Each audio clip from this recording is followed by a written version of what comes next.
Welcome.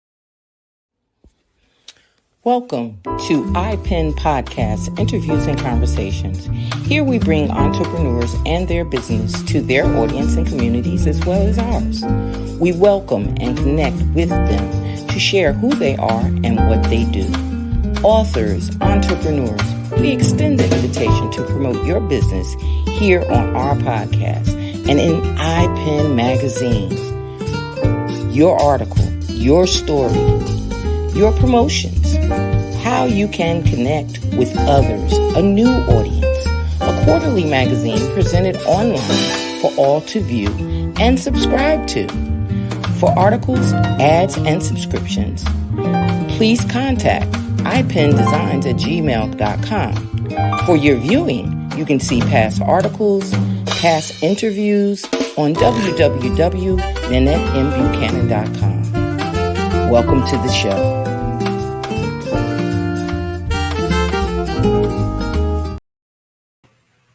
Good evening, and welcome to iPen Designs Podcast, Interviews and Conversations. And tonight we're doing things just a little different. My co-host will not be with us tonight. However, it does not mean we don't have a great show for you. I want to take the time to introduce a young man who is an author, a writer, and just a little different than most writers because he's a workaholic. He's not one of those that takes his time and does a book here and does a book there. He's constantly writing. And I'm proud to introduce him and bring him to the stage. Welcome our guest for tonight, author Keith Kareem Williams. How are you? Can you hear me clearly? I can hear you clearly. How are you, sir? How are you? I am good. If I seem a little, I was running around. I had an issue by mom's house. I just had to find a room and find somewhere to sit down. So, okay. But I'm doing good. Okay. Well, you know good. what? That's how things go, right? Yeah, that's how it is. That's how it is. That's how it is. So we're usually on the show. What we usually do is when we open up, we introduce ourselves as well as our guests. And one of the things that I like doing is allowing the guests to tell who they are. So who is Kareem Williams? I am a full-time author. I write in all genres. I've been a full-time author since 2010. I walked off of my job. I quit again in my 2 weeks resignation. Since then, I've written over 22 novels, spanning across many different genres. So I write everything from romance to urban to thriller, paranormal, fantasy, science fiction. So and that's what I've been up to. And I'm also a screenwriter and a ghostwriter. So that's pretty much me in a nutshell, if from a career standpoint. Okay. So have you always been into writing? Is it something that you've always done? Yes.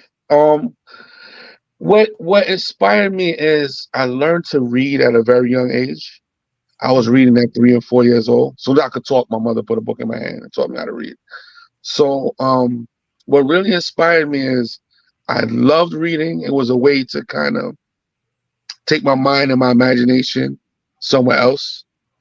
Mm-hmm. But what really inspired me to write is that the stories I was reading, I never saw myself in those stories. So I always had this urge to tell these stories my way, from my perspective, with characters that look like me, characters that were familiar to me, which I wasn't seeing in the literary landscape at all. Okay, so from what you just said, let's just bounce off of that for a minute. You started reading at a young age. So that meant that your mother, your family thought that reading was important. Yes. In this day and time, we're losing literacy. Yes. What's your take on that? It's everything is they're telling they've convinced the young people that it doesn't matter, right? But the people who are really succeeding in life, the people that are doing well, they know better. But I just kind of feel like the world is not designed for, it doesn't encourage free thinking. Mm-hmm. It Mm-hmm. encourages you to consume. Mm-hmm. Consume, don't worry about it. Listen to what we tell you. Mm-hmm. Watch what we show you. And Mm-hmm. when you don't read for yourself, you don't get to form your own, you're not really formulating your own opinions, Exactly. right? Exactly. Even if, even if you sat down and you watched the news program, you only in that regard, you only have access to what they show you. Exactly. Reading, you're able to take what from what's there and develop your own ideas, your own thoughts, because you're alone with your thoughts when you're reading. You're not reading as a group. Even social media, they Mm. push these things on you. Watch this. Don't worry about that. Think this. Like that. Don't like that. Exactly. So it's Exactly. it's a very dangerous thing. So when people think that they have more freedom, you have to ask yourself, do you really? Because the scary thing about it is nobody took it from you. You gave it up willingly. Gave it up. Yes. Yes. Yes. Nobody And can stop you from doing your own research. Nobody can stop you from picking up books. mm-hmm. You can read from 5 different authors on the same topic and formulate your own opinion based on the And information you were given. yes, and get five different opinions. You get Right, different opinions when you're not fed it and you go and explore it. right. And you're absolutely right. I think one of the things that really shocked me, and it's more shocking even today, was when they first started with the Ebonics and telling us that the Ebonics was the new language that we could adapt, and then taking out the phonetic way of sounding out syllables and learning how to read, and then taking Hmm. out the cursive handwriting. And now you're talking about getting rid of some of the old books, and you're talking about getting rid of some of the history, and you develop AI. What's Hmm. your take on AI?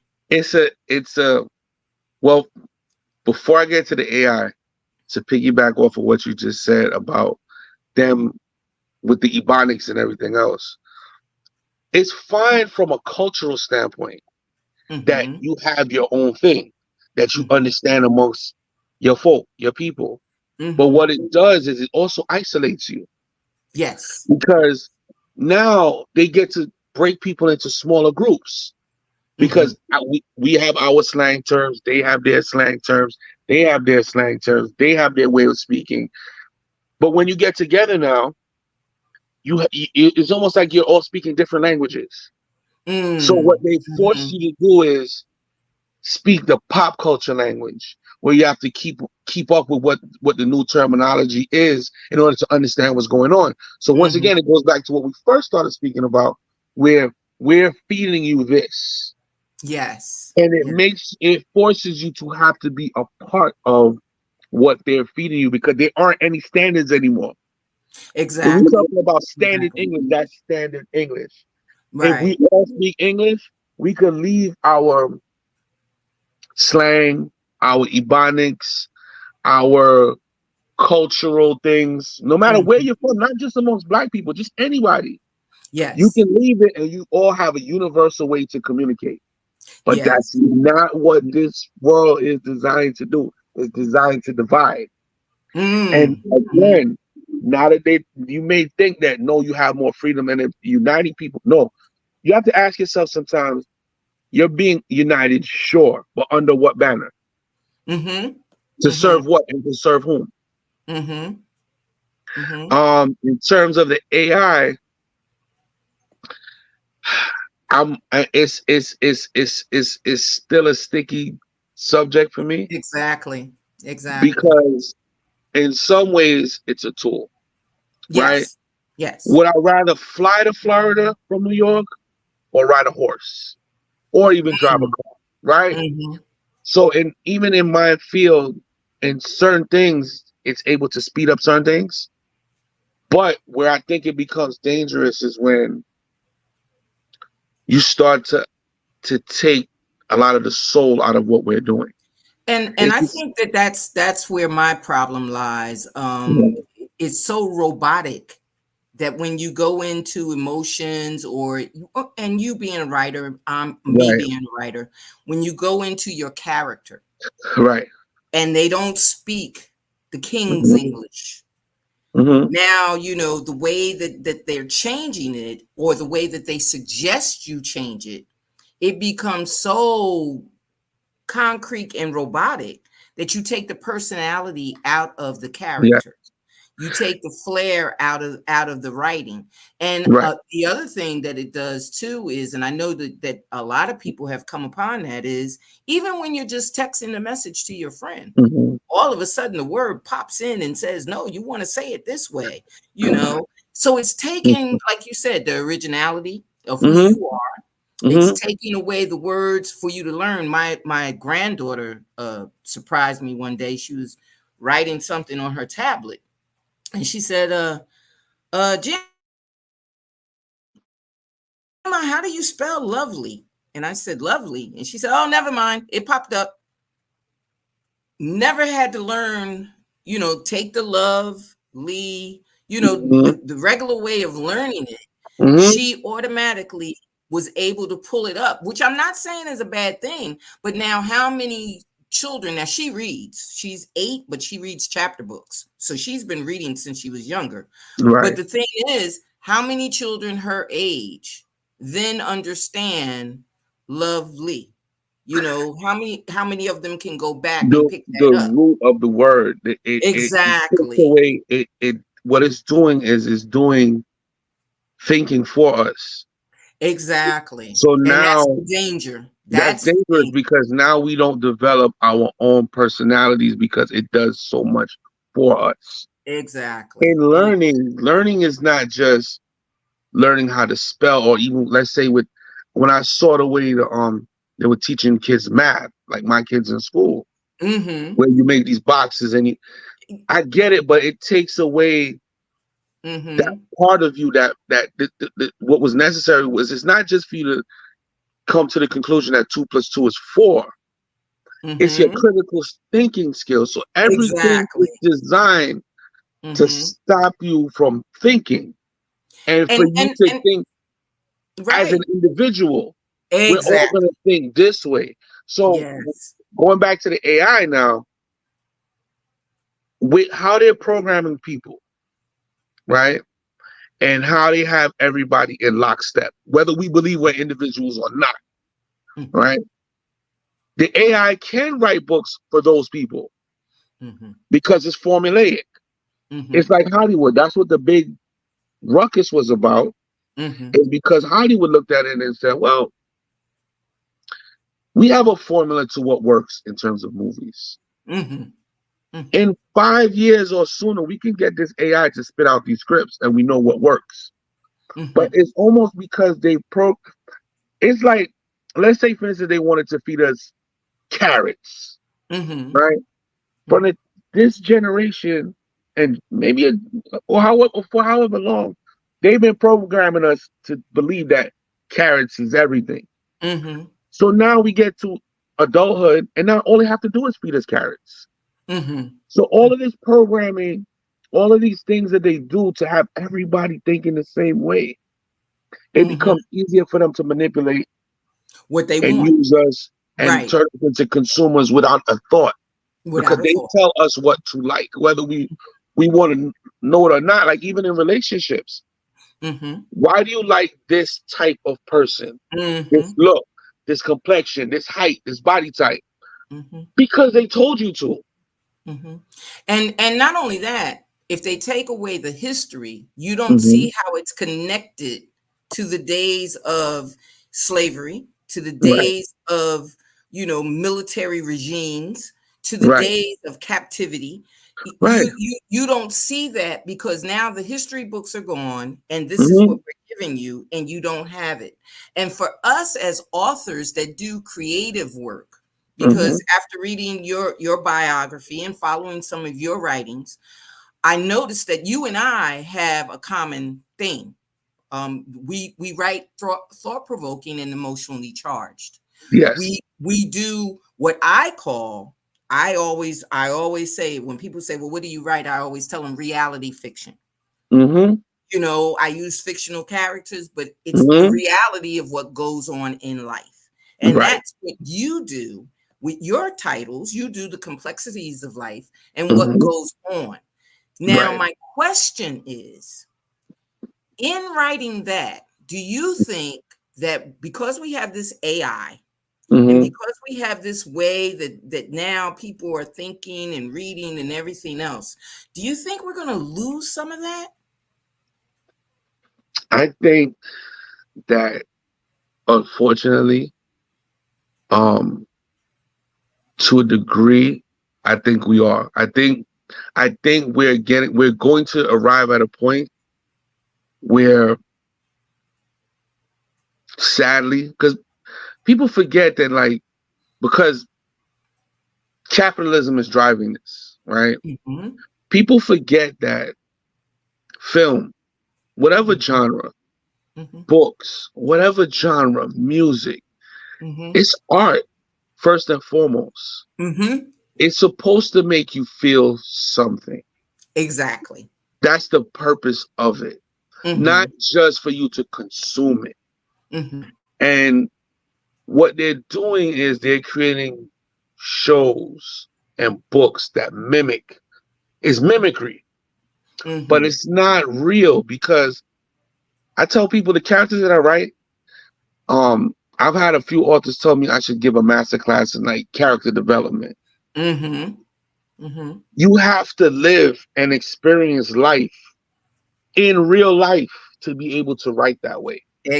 Whether Exactly. it be your own personal experience, Mm-hmm. people you've spoken to, people you've had interactions with, people that you've observed, but you Mm-hmm. have to get from in front of your phone, tablet, computer screen, and get out in the world to experience life to be And able live to it. write these things And and live live it. it And live it. and live it Mm-hmm. and be able to write these things or So paint these things or make these songs or make these films. right. So now in Hmm. your influential voice, have you found that you've touched people enough to make them see themselves? In my writing, that's one of the most beautiful things Mm-hmm. is when you put out a book because I tried it once where I said, I got caught up following the crowd, so I saw a lot Mm-hmm. of authors. I'm going to get a beta readers and let them tell me. And I tried it once. It was a disaster. What was the disaster? Explain it to me because What, that's what I'm thinking. Maybe I need to get beta readers. But now if right. you're telling me What the disaster was for me, and I don't. Mhm, You might be like me. mhm, I don't write with my audience in mind per se. right. Right. Mhm, Um, I'm very. I don't know the word for it, but I'm very stubborn in that I write because I have things to say. I have mhm, ways that I've observed things mhm, and I want to express them. mhm, So the two things I do is I say what I want to say. mhm, I meant what I said.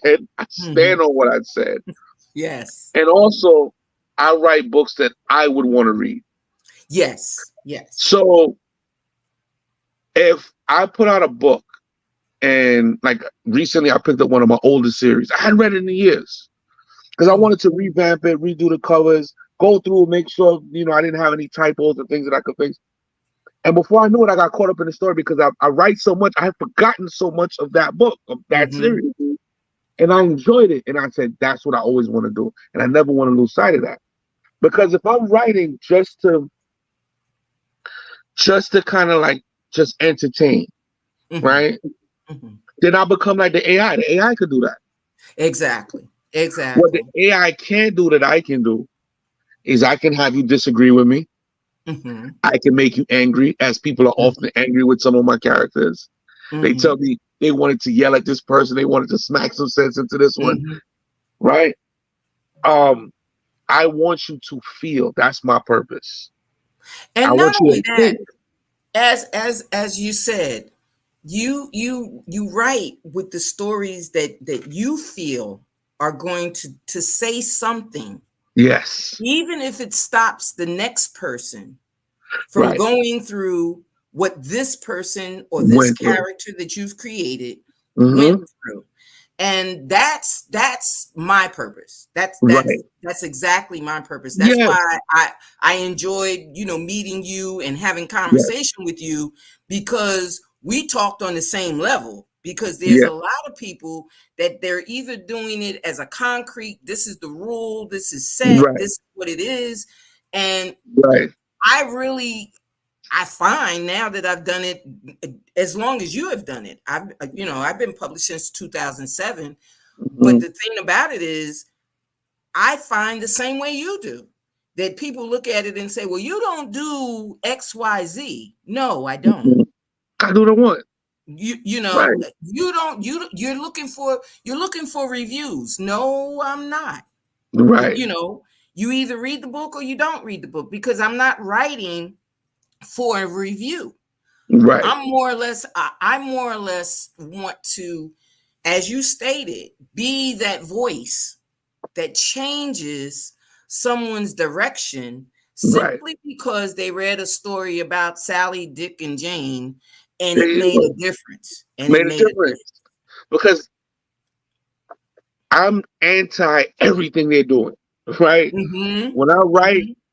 I don't want to pander to the audience. That's the word I was looking for. I'm Mm-hmm. not pandering to readers. Mm-hmm. I want you to feel how you feel. I want you to think. I want to give you a different perspective. I want to give you with my character Mm-hmm. development. Yes, this person did this, this, and this. This is why. I want you to see yourself. I want you to see other people and I want to Mm-hmm. give you understanding, Well, not only not that, how confusion. many times do you find in writing your characters that this is exactly who the person is, and they still want to hide it? Hmm. My Yeah. thing is that a lot of times in reading some of your writing and in developing some of my writing, I've Mhm. found that those characters exist. Absolutely. And a lot of people hide behind the fact that, oh, that ain't me.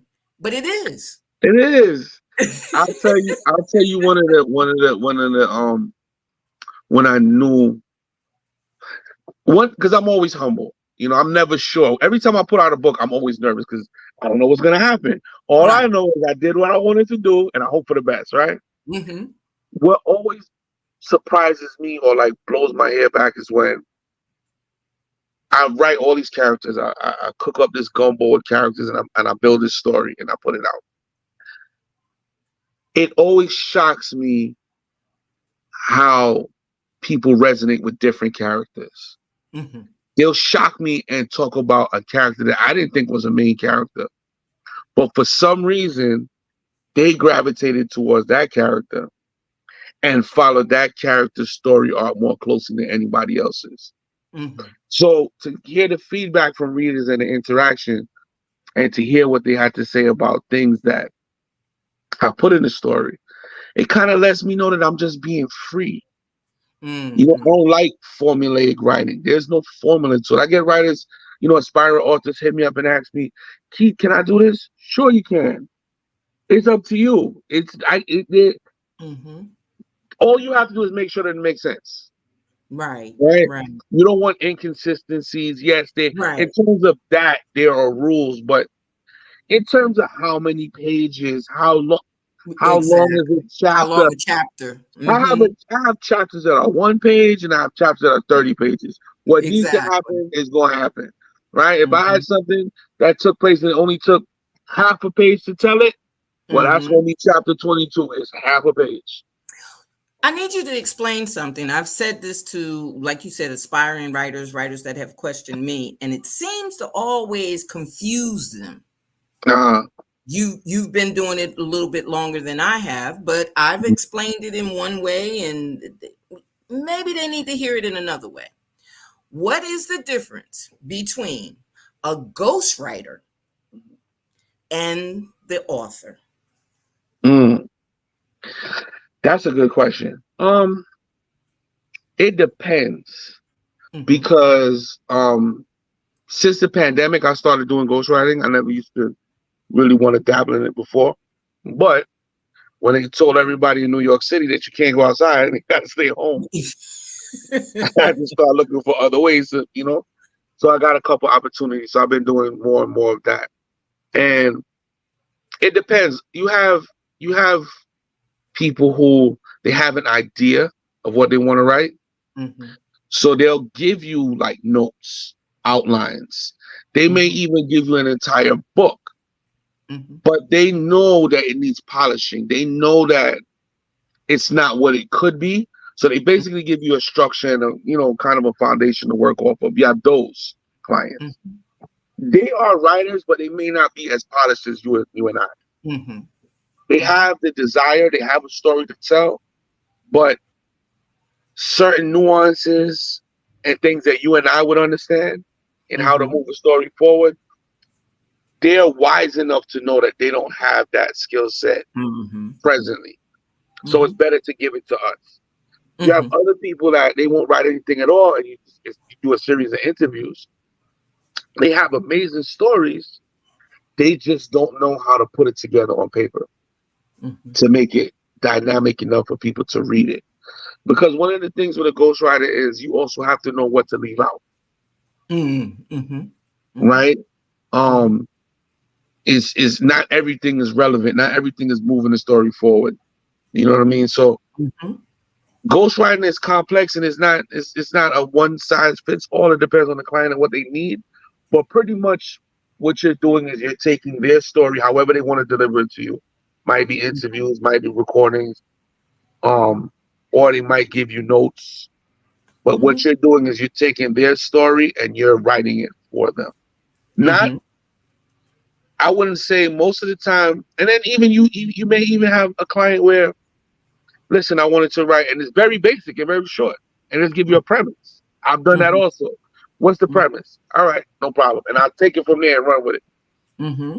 So it depends, and then in terms of the business aspect of it, it's between you and your client to negotiate. You know, do you get credit? Do you get percentages? How much are you getting paid to do this? You know what I mean? So not every it's not for everybody either. Mm-hmm. It's not for everybody. Yeah. Yeah, and that's true because you don't want to take it and take the story and turn it all the way into your story when Right. it's actually what they wanted to write, and Right. You that's have where the to. difficulty There comes you in. go. Because Mm-hmm. I recently pretty much ghost wrote a book for a gentleman that his lifestyle, his experience is totally different from mine. Mm-hmm. But it takes a certain level of a high level, I would say, of empathy Mm-hmm. and understanding to be able to write outside of yourself. Mm-hmm. Because I would send him chapters and he would cry. Like, how Mm-hmm. did you get this right? And I just pay attention.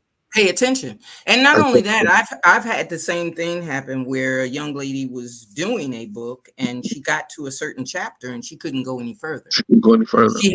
She had not gotten past that part of her life. Right. And she wanted me to finish it for her. But like I Mm-hmm. told her, we've already done half of your story in your Mm-hmm. voice. I Mm-hmm. can't possibly continue on to Right. do whatever you need to do because Right. I don't know where we go from here. What happened with this and Right. what happened with that? It would change the Right. flow of the story. Yes. So people need to Yes. understand that. And that's why I asked the question, you being Mm-hmm. an author that does ghostwriting, a lot of times people just don't understand that it's not just that you're there and you're shadowing the person. You're Right. actually writing what they give you.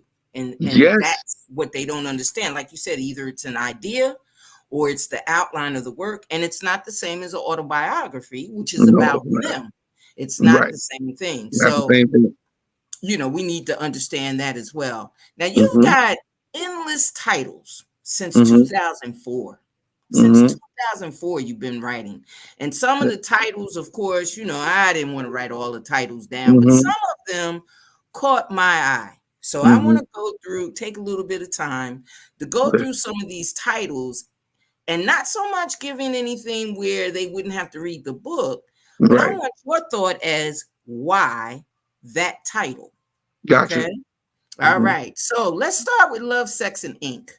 Mm-hmm. Now That was I a fun one. understood the love and sex. Okay, but Right. and ink and ink. Yeah. Yeah. That one was a fun one.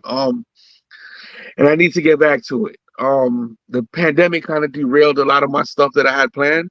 Mm-hmm. But what I did with Love, Sex, and Ink is about a tattoo shop. What I was Okay. thinking about is what I wanted to do is I wanted to give other authors a chance to also showcase their work Mm-hmm. within my work. So the Mm-hmm. original thought that I had, which I'm going to continue with, was I built a story, built these characters around the tattoo shop. But in every installment of the series, you'll have clients coming in to get tattooed. Another thing I noticed is most tattoos, there's stories behind them. Behind it. Yes. So what Yes. I wanted to do is with or what I'm going to do. I'm not. I try not to say what I'm going to. What I or what I would like to do. I like to put concrete and speak things into existence. What Yes. I'm going to do is with each installment, I'm going to give a different author the opportunity to tell a story within that story. So Mm. when Mm. say Mary came in and she wants to get a tattoo of her mom. There's a Mm-hmm. story behind it. Let Mm-hmm. that, or whatever the meaning is behind the tattoo, let that author get a chance to showcase their skill and speak Their in that skill particular in that client's particular. voice Right. in the book. Right. And then I get Mm-hmm. a chance to promote them as well. So as the book sells, listen, this story They're promoting. came Mm-hmm. from this author. So Mm-hmm. because I hear authors for years on social media, online, oh, authors don't support authors, authors don't support authors. And I try to tell them, well, Mm-hmm. listen, depends on what type of support you're looking for. Yes. Platforms like yours, you're Mm-hmm. supporting authors. If Mm-hmm. if another author interviews you for their blog, that's Mm-hmm. support. Mm-hmm. You can't look at your peers and contemporaries as consumers. If another author buys your book, great, thanks for the sale. But Mm-hmm. that's not their main function and that's not your main target audience. Your No. target audience as an author is our readers. And what Mm-hmm. happens is when authors get online, they tend to have more author friends than readers. Because as Exactly. authors, we just accept, yeah, come on in. We just Right. accept Right. the request because we want more people, more eyes on our stuff. But sometimes what happens is you might have 3,000 authors on your page. Mm-hmm. Brother, sister, all of them can't buy your book every time you put out a book. And they're not all gonna buy. They're They not all can't, gonna and they also, all of them also have 3,000 other buy. author Mm-hmm. friends as well. So what we can do is showcase each other's work when we can, Mm-hmm. shout each other out, share Yes. information, Yes. share information, and clap and celebrate each other. Exactly. And that's That's what, exactly what we do here. that's what we do. Right. That's That's what we exactly what do. we do. That's what we Right. do. Yes. Well, now what about wildflowers and And bullets? bullets. That one is one that's coming up next. Mm-hmm. I wanted to write I really, my career really took a leap when I got involved with an erotic anthology. And I had never written erotica before. Mm-hmm. And the publisher reached out because they had read a love scene that wrote in a regular book. And it was like, wow, you're good at this. You ever tried Mm-hmm. erotica? And I was like, I'll give it a try. And from there, when they published their anthology, a lot of readers was like, we love your story. I read your story in this. And so I realized that it was a genre that I'm good at. It's also popular. And my readership enjoys when I write it. So I wanted to write something that was both spicy, sexy, and dangerous. So that's Okay. where we get the Okay. wildflowers And and the then the bullet, bullets. and All then the right. bullet. Right. All right. Now what about this one was in Ooh, 2004. that's my Water first. flows under the door. Yeah, that was my Now, first. being that that was your first, and that's why I put the year next to it because it Yeah, was your very first. The nervous tension that yeah, hits you when yeah, it's your first. I mean, yeah. after you get the book 4 or 5, you still have a Right, little bit of the nervous tension, right. but it's not as bad Not as bad as the first one. when you put that first one out there. So tell me, first off, what is water flows under the door? Right. And then tell me about that cycle of you putting it out there and how it, it Yeah. got to it. Water flows on the doors was, I would say, I started that before I dropped out of college. I started writing it then. I was in a fiction workshop, and the professor, he didn't give us any textbooks, any real work assignments. He just told us, write, bring in your work, we'll critique it in the class. So I've been in class for a while, and I hadn't written anything, I hadn't said anything. So one afternoon, I went home. I started at 2:30 in the afternoon. When I got home, I took off from work because I said, "Look, I'm working 2 jobs to pay for college." So I'm like, "This is not high school where you just fail and you just go to summer school. No, no, no. I Mhm. lose money if I don't pass this class." Mhm. So I got to writing 2:30 in the afternoon, kept writing until 2:30 in the morning straight. When I took the class, became eventually became the first 2 chapters of that book. The feedback that I got from my class and the professor let me know that, yeah, I I can Mhm. do it. You could do this. Mhm. Right. So when as I started to build a book, I was nervous. Didn't know what was gonna happen, right? Um and that year was the year after my daughter was born. My daughter was 1.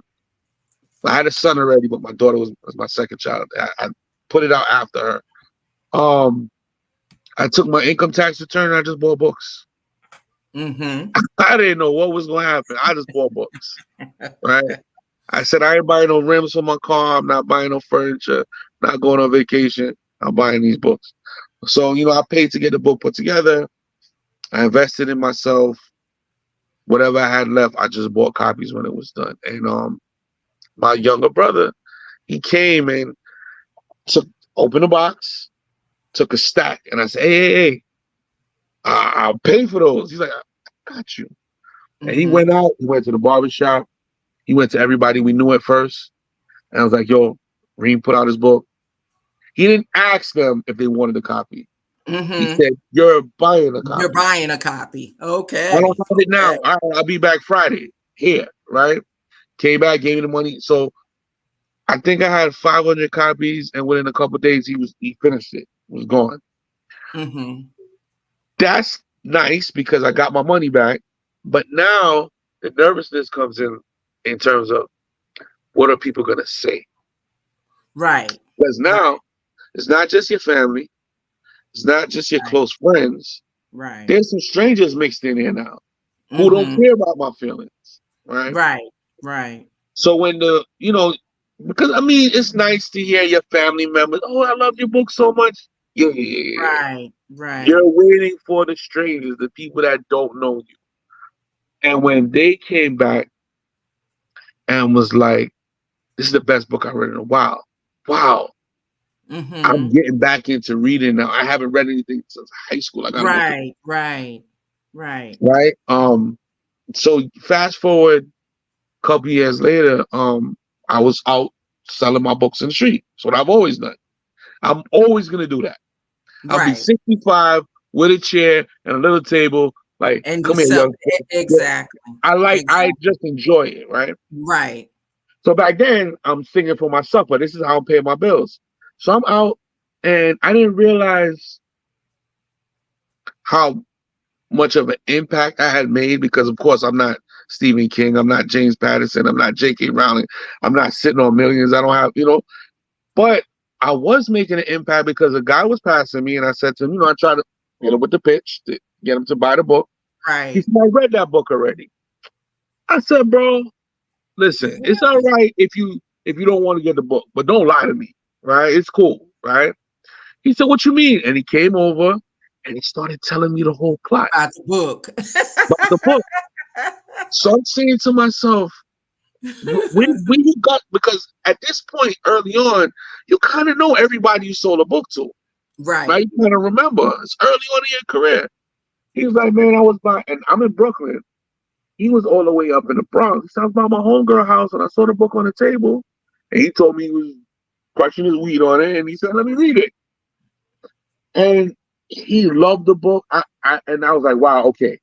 So I'm doing something, right? I got some type of I motion. got something going. I got Right. something going. And that book will always be special to me because it's raw. Mm-hmm. I could, when I read it back, I could tell that I knew what I was doing, but I also was finding my way. Mm-hmm. And as a writer, I was like the characters in the book. Right. And Right. I could relate to them in terms of this was me coming of age and finding my way on the pages as they were Mm-hmm. trying to find their way in life. So Mm-hmm. that one is always special to me. People tell me they cry at the end all the time. Well, I think again, in developing authors, that young authors that I hope get a chance to see some of these podcasts that I do, like you said, promoting. I try to promote people on all levels, Right. but I also try to promote those like yourself that I know are solid. Yes. So that Thank you. the answers that they Appreciate get, that. Right. the answers that they It's of get substance and value. are valuable, and they can look at it and say, well, yeah, we could take what he said because look at him, Right. or look at her. Right. So I try to do that. But one of the things that I try to tell them that I've said about even my writings is that your first set of books, like you said it, it goes to family and friends. Mm-hmm. And family and friends don't always tell you that it's ugly. They don't know, Right. they're like your mother that says, "Oh, baby, that's so nice." They don't Right. tell you anything. But I tell them, your first 200 books, your first 300 books, consider that family and friends. You Mm-hmm. know, your first 200 to 300, consider it family and friends. But now after that 300, when you go back with that second book, Mm-hmm. you may not have those same family and friends because auntie might not buy the next book. Right. Right. Uncle might tell a couple of his friends, but he ain't buying the Right. next book. So Right. now you're not looking at that 300. You're looking for a new 300 that you That's need right. to sell to. And That's you right. have to build from that point on. And Right. in order to get to like yourself, where you have 22 books, or myself where I have 15 books. When you Right. get to that level, you've gone beyond the 300 Right. circle. Yeah, you have to go beyond the circle. You got to go And beyond the circle. it's an important lesson that I learned. Um Things aren't save the save the emotions and save the personal aspect of it for when you're creating and writing your stories. Mm-hmm. Once you have the finished book in your hand Mm-hmm. and you want to sell copies Mm-hmm. or you want to make a career of it or you want to earn a living off of it, now you have to know how to flip a switch and it becomes business now. Mm-hmm. Early on, I used to take it personal when I would go to like a Barnes and Nobles or certain bookstores and want to do signings or try to get them to carry my book and they're like, no thanks. Right. And I was like, because I know how good my book is, right, in Mm-hmm. comparison to what they even have in the front window. Mm-hmm. But I had to grow up and learn that it's not personal. Barnes Right. and Nobles, though they sell books, their mission isn't necessarily to sell the best writer. Their Exactly. mission is to sell the books that's selling. So if Exactly. you have a celebrity that wrote a book, if you have It's a going to sell. government That's official right. that's gonna That's right. sell, that's in the front window. They're not here necessarily to say, To, wow, you're an amazing author, we're gonna make you a star. That's and not their not only that, purpose. they don't even read the book. The person Right, that's in that they store don't. is not even they're not even the It's one not that's reading the book. personal. Right. It's not personal. It's And what's and going to and like move. you said, flipping that switch Hmm. in flipping that switch from being the author to being the business person, Hmm. um, I find a lot of times that people actually frown when they get ready to talk to me because I don't I try not to be negative, Hmm. when I tell them I'm not interested in what you're selling me, Yeah, yeah, or yeah. I'm not interested in what you want me to do as far as Right, marketing. I'm right. like you. I'll go to 100 book events Hmm. before I want to go and just go online and do the SEO and find out all the information. I'll do more marketing events at a book signing. I'll go to a Hmm. fair. I'll go to a park. Yeah. I'd rather do the open I'm events where much better at it. Like, for whatever reason, I'm mm-hmm, much in person. You're gonna buy a book. you're gonna buy a book. You're gonna buy a All I book. gotta do, all I gotta do is mention it, and somebody's gonna buy a book today, and Yeah. I'm gonna automatically make back what I spent Right. to be at that event, as opposed to being furious about the fact that nobody showed up at a Barnes and Noble, Right. or to be And furious about somebody saying to me, "Well, we don't really carry your book." Um, and, and the thing that again, and it comes back again to what we originally started speaking about. There's an energy when you meet people in person, in mm-hmm, real life, in mm-hmm, real life, right? mm-hmm. Um, it's very different than dealing with people online. Because I tell Yes, people I don't sell a yes, lot of books online like that. right, right, 90% of my sales are in person right. because I get it, but I'm an outlier in terms of sometimes I'm not with the gimmickry. I'm not with Exactly, the foolery. I'm not exactly. with I'm doing anything and everything to get eyes on me, whether Mm-hmm. I believe in it or not. You know what I mean? The Yes. some of the antics to go viral and things like that. Hey, if it works, I can't do it. I have no talent at it, And right? not only that, the thing about it is now that everyone knows that this is what they're trying to do and this is how they're trying to do it, everyone's package is an expense. Yeah, And it's an expense that you and I would use for books. It's an right. expense that we would use for travel. It's an expense that we would use for the events that we go to, the Hmm. preparation that it takes for us to get prepared for that. I would much rather spend the money on a live audience than to spend it on putting something online and hoping it attracts an audience. Yeah. So, again, a part of the business aspect is learning what works for you You and right, your audience. And your right, audience, you have to right. learn what works, and building relationships, because relationships count. I can't tell you, and I know you can too, how many people that I could just say, "Hey, it's me. Can you help me with this?"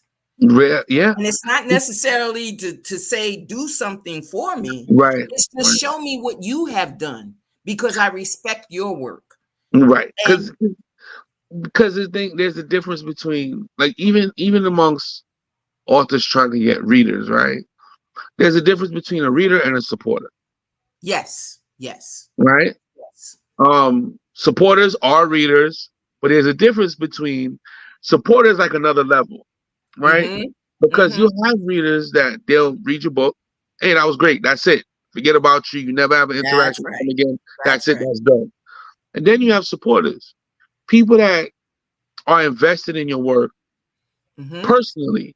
Not Mm-hmm. even, they don't have any financial stake in it. They just Mm-mm. enjoy your work and they feel that Exactly. more people should know about your work. Exactly. Those are the people that buy every title. Those are the people. Mhm. Recently, I had one of my biggest supporters. I love her to death. She saved me from disaster because as I was revamping some covers for a series.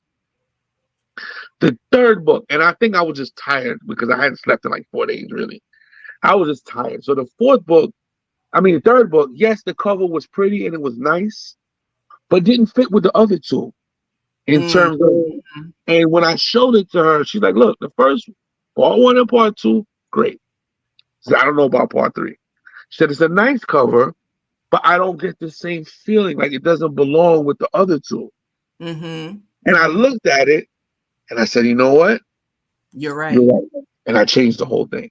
And not only that, it has to fit, like you said, with a series, it has to either fit where the titles blend in to Hmm. what's going on, Hmm. or the picture blends into what's going on. Right. Or the And I image. say, Right.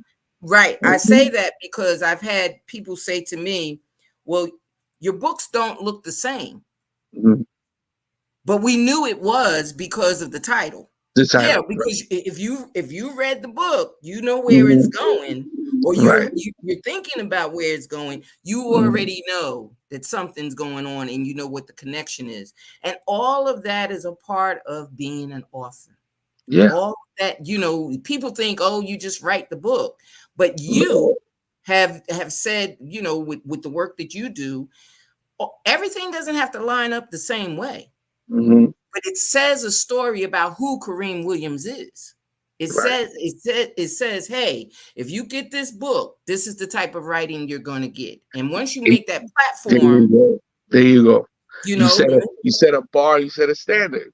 Right. mm-hmm, So mm-hmm, that it's the same thing. Like I was talking about marketing with another author, and I said, yes, covers are important. Yes, because they have to be eye catching and appealing. Right. mm-hmm, But I said, but don't forget that who you are as an author and as a person is mm-hmm, important. Not whatever press you because if you look at I'll just use his name because take Stephen King. Ask mm-hmm. the typical person who his publisher was for this. They don't know, they don't care. They don't know the publishers. Yeah. Not to say that, you do have publishers that market themselves, like let's say Harlequin. Right, Pick up right, a Harlequin right. romance novel, but they are deliberate in that. But you as an author, you Mm-hmm, are your brand. So mm-hmm, Stephen King can make a very simplistic cover with mm-hmm, just his name big on it, mm-hmm. and And it people are would gonna sell. And and it it's would gonna sell. because they Right. know what they're getting. 'Cause they know That's what what they're you're getting. trying to create. Exactly. So I Exactly. set a standard not only for my own work when I ghostwrite, when I do freelance work, Mm-hmm. I put the same effort. That's why I'm so tired all the time. Because I put the same effort into Right, my right. outside work as I do my own. Well, not only that, you wanted to come back to you as he did this work, but look how different he did it. No, you wanted to come back saying, like you said, the same energy, the Same same way. professionalism, the same Right. everything is in the efforts that you do in that work as well as your work. And Absolutely. that's what's appreciated by the population, the Yes. readers, and Yes. everyone else. Now, you said you dabble a bit in script and film. Hmm. Have you turned any of your books into script or film? Yes. Yes. I have. Okay. I have a stack of them. I have news stories that came to me. I have screenplays that I've turned into books. Mm-hmm. So I kind of find just for my process, it's actually easier for me to write the screenplay first Oh, and okay. then turn it into a novel Mm-hmm. versus the other way around. And I'm just the Um, opposite. I don't want no yeah, part of that. I did a couple. I mean, I have Final Draft and everything. I have mhm, all the formats and everything. And I right. did a couple with my son. My son is in films and he Hmm. does script writing and everything. Went to school for it, the whole nine. Yeah, mine, it's easy. Yeah, do it. Hmm. Hmm. And I told someone this a couple of weeks ago on the show, and I said, yeah, you can keep that because my 300 pages, I need all 300 of It's my it's pages. that is difficult. It's really difficult to Yeah, say. knowing what to cut out and Yeah. knowing what to keep and knowing how to develop it so it doesn't lose the gist of the story, that is an art in itself. Yes. And That's an it, art. it, and what I spoke on a panel once, and I told a room of readers this: film is a different medium from books, right? Mm-hmm. I said how I started to enjoy um, films that were based on books, and even television series that Mm-hmm. were based on books. The only way for me to enjoy them is I have to tell myself this is something totally different, Mm-hmm. loosely based on this. Right. Okay. Because you can very rarely, very rare. It's like catching lightning in a bottle when you see Mm-hmm. that a film is better than the book. Right. The Right. film will Right. be incredible, an incredible movie, still Mm-hmm. can't top the book because Right. there's so much nuance that you can put into a book. It's Mm-hmm. almost like you have so much more room to work with in the Yes. film. Yes. So it's very rare that you see a film is better than Mm. the book. But try to tell this new wave of people that they rather just watch it than read it. You know what I mean? Try telling them Yeah, that, but that's true. That's true. you know what I That's mean? true. And again, that's 'Cause what they trying to get everybody to. Like, no, don't use that. Watch exactly. this. Exactly. I just don't see it. And then not only that, you can tell now a lot of them, like you said, try to tell the nuance that you could tell now a lot of them that parts are skipped or parts are missed And it because was important to the story, it right? was important to the story. Or you're at the end of the story and you're like, well, what happened to, they didn't round it out and finish it off the right way. Hmm. So my thing has been, you know what? At some point, either you or I or me and someone else would have to get together and I say, here, just go go ahead with it. Yeah, you do it. Yeah, it's Yeah, you because do the it other because person is removed from it. The other person doesn't have, mhm, because as authors, we have an attachment. everything, everything we put, when we're Hmm. doing it right, when we're good at it, everything we put is there for a reason, Right, right? right, There's nothing that's just there for fluff, right? right. Everything that's there is there for a reason.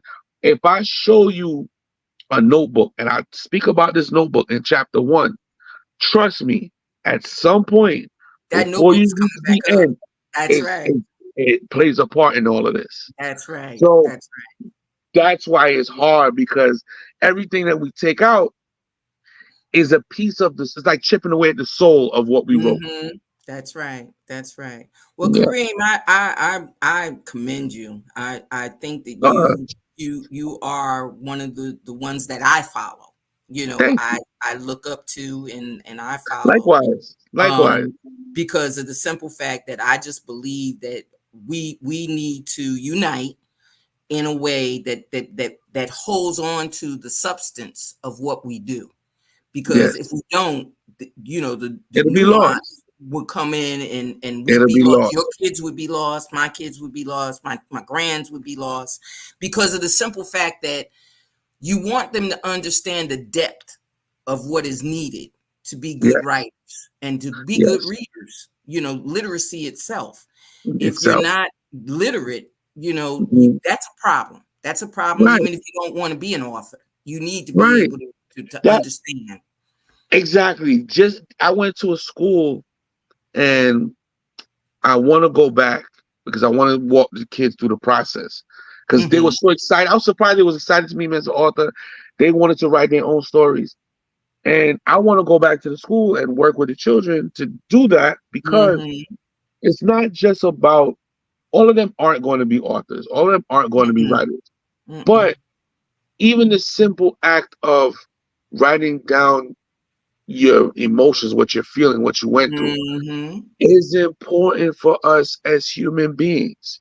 If you Exactly. don't have anybody to listen to, I always tell people the paper is always listening. If Mhm, I don't have mhm. anybody to talk to, and I'm feeling in certain ways, I'm gonna write it out. Exactly. And not only that, it helps them express where they are and what they Yes. feel and everything else. Yes. And like you said, that Yes. that's a part of what the AI and all of those systems takes away, what they feel. And you Right. want them to feel that. I've done the same thing. I've gone to schools and told them not only the process of writing, but I've Hmm. also explained to them the process of productions. In order for you to have a production, you got to start with a writer. Hmm. Somebody's got to write out what the production is supposed to be. Hmm. So they were shocked. That well, wait a minute, what do you mean? No, you got to have a writer. Who told you that you could Hmm. stand there or stand or where you stand on the stage? Who Right. tells you where to go? You got And to have it in writing. So you got to have someone that envisions all of this. And hmm. for kids, it's an excitement thing because they don't know all of the behind the scenes stuff and they're so open to learning that I agree with you, that it's something that should be incorporated in each school to teach them another avenue. It's another Yes. way, Yes. of doing things. But again, if anybody that is looking at the video or online now watching us live, you can get in touch with him at his Gmail address, kkareemwilliams@gmail.com. And of course, you can always go to his website and get all of his information at the website. He's a fantastic author, Thank you. a friend of mine, Thank and you. I appreciate all that he does. And I appreciate the fact that we are in this together. We are Yes. as authors. It's not something that we take separate. We all do separate work, but we all promote each other. And if we can all promote each other, we can all get other people to learn to read. Literacy is fundamental, but it's Yes. necessary. It's very Necessary. much necessary. And Keith, Necessary. I want to thank you for joining us tonight. Thank you And for having me. My um, pleasure. I'd love for you to come back. As a Anytime. matter of fact, he's going to be on in our iPen magazine. He's on our January issue. He will be Yes. one of the articles that is in there, and we appreciate that as well. So again, thank you, and My to everyone, pleasure. have a good night. Have a good night.